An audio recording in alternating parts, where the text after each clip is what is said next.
The sounds of birds chirping startles the orange and white corgi awake.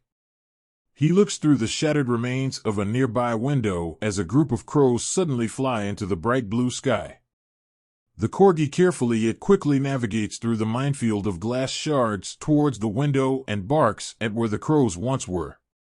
Suddenly, he hears something slowly get up and jump off the couch behind him, landing with a soft thud.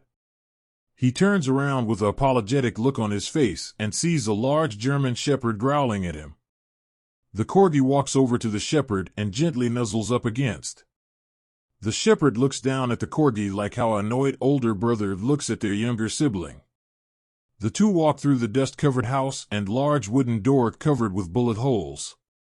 The corgi walks over to a tree without branches and pees on it before catching up with the shepherd. The two walk onto the street and down the road. Burnt and destroyed houses surrounding them on both sides. The two walk towards a ghost-like convenience store, its once bright red that told jokes now as dark as the night itself.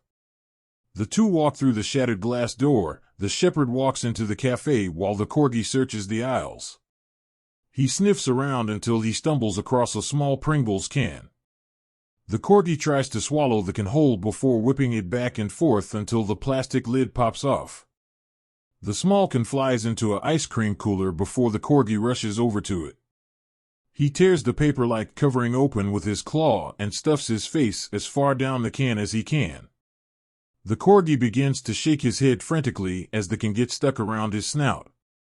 He shakes it off before turning around and sees the shepherd, his eyes full of sadness and contemplation. The corgi looks at the shepherd confusedly before the shepherd tenses up and turns towards the door, the faint sound of jeeps growing louder and louder.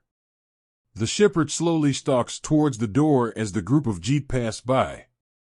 The corgi walks over and comforts the shepherd as he calms down. The two looks at each other before walking back to their dead and dust-covered house, once lively and a cute shade of white. The two look at each worriedly before walking away.